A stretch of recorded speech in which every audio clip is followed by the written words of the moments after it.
Hi, I'm Stephen Maher, the executive editor of Ipolitics, and I'm here today with Quito Maggi, the CEO and president of Mainstreet Research. And we're going to talk a little bit about the CPC Leadership Data Tracker, a polling project that we launched this week to track the conservative leadership. Quito, you've been in the field now since January, is that right? Yeah, correct. So we started on January 5th, and we've been polling Conservative Party members since from then until now, and we will continue from now until May 26th. The way we reached Conservative Party members is by taking data from Elections Canada, publicly available information about donors that comes with name, postal code, matching it back to telephone directories, and using that as our list to dial, and then screening those people for membership. And about 70% of donors are members, as it turns out. This is one of the reasons why I'm excited about this, is that we're able to actually find the people who will be choosing the next leader of the Conservative Correct. Party. It's very, very hard because, as you know, there's 35 million people, only about 91,000 members. That might grow to about 150,000 by the end, maybe a little give or take. We're not sure about that number yet, but we're getting a good snapshot. And you'll be tracking that expanding universe of voters as it goes. Correct, yeah. So when we look at every week you're asking people who they support on first ballot, second ballot, you're asking for demographic region, you're doing regional breakouts, but you're also asking a policy question. What did you ask this week?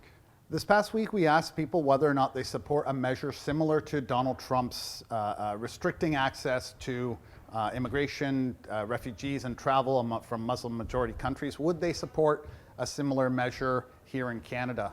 And so we asked Conservative Party members this, and about 50-50, just a little bit over 50% oppose, 48% support it this past week. And that's very similar to the number we see out of the United States among the general population. But we would expect that number to be a little different in Canada. If I'm not mistaken, Canadian polls show that only about 30% of Canadians would support this kind of measure? Correct. Among the general population in Canada, this is significantly higher. It's about 30%. And on the next slide, you've got it broken down by support for candidate. I find this quite interesting. Yeah, this is the part where we thought it would be interesting to see among the the top 5 candidates, at least, to see whether or not do their supporters support or oppose a similar measure. And no surprise. No surprise. Kelly Leitch, who has delivered messages about the importance of screening immigrants for Canadian values. People tend to see that as a kind of anti-Muslim message, and we see that 68% of her supporters? More than 2/3 of her supporters, which is a huge number compared to even the base among Conservative Party members, and certainly compared to the general population. The surprise here is Kevin O'Leary, who's a majority of his supporters actually support similar measures here in Canada. That was unexpected. So it's a little surprising that a lot of O'Leary supporters support this, because whenever they ask Kevin O'Leary about immigration questions, he says, hey, I'm half Irish, I'm half Lebanese. If they had a wall, I would never have got into this country. So does that suggest that there might be somewhat of a lag, that his supporters may not realize what his policy positions are on everything? Well, I think it's important to remember that what is driving this support right now, ideology certainly one, policy and ideology, but name recognition and his celebrity status definitely plays a large factor. Remember that we've been testing his name since January 5th, before he actually declared. So the fact that now that people are getting to know Kevin O'Leary and his policies, that could represent a risk, but it might not be the only ballot question for leadership voters. Now, Leitch has obviously taken advantage of this feeling, this anxiety about Muslim immigration, but I think the next slide shows that there's a bit of a downside to this sort of message as well. Yeah, correct. And we've been asking since the beginning, who are you least likely to support among the 14 candidates? Kelly Leitch has led this number from the get-go. We're seeing in the last little while Kevin O'Leary and Maxime Bernier, the front runners, starting to increase and catch up on her, but definitely with almost a quarter of the voters saying that she's the least likely person, that limits her pool of potential voters among Conservative Party members. Now on the next slide, I think we get a picture of what's happening in the race overall. So Kelly Leach has very carefully composed messages. She appears to have good polling, good hard communications tactics, but she's not in the lead, is she? It's all O'Leary. Yeah, when I remember this is as a percentage of vote. So this is popular vote, not how it's going to play out in points, but in popular vote, Kevin O'Leary is leading pretty substantially. He's got about a quarter of the vote. And that's not bad in a 14-member field. No, correct. That number is very, very strong in a 14-member field. And keep in mind, this is counting 11% undecided. Maxime Bernier is doing very well. Alexander and Ray round out the top 5. Now, the next slide kind of illustrates the difference between popular vote and points. There are 338 ridings in Canada, and each riding gets equal weight in deciding this. How does that affect the race? Correct. So every riding has 100 points. In a riding in Calgary, where lots of Conservatives, there might be 1,000 members that vote. That means each one has 1/10 of 1 point.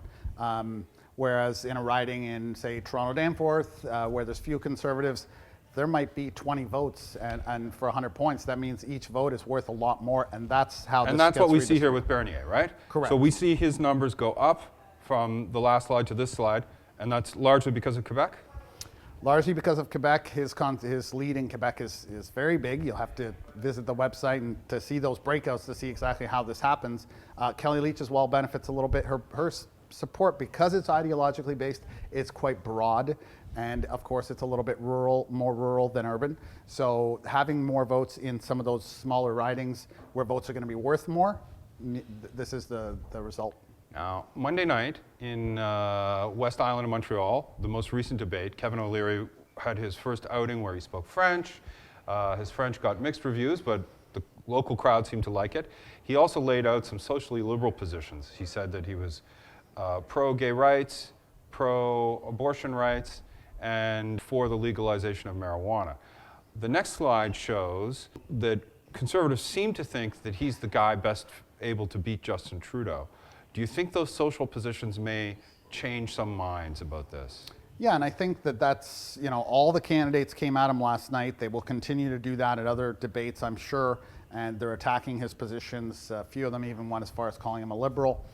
The truth is we see that more Conservative Party members believe that he is most likely to beat Justin Trudeau in 2019 than any other candidate.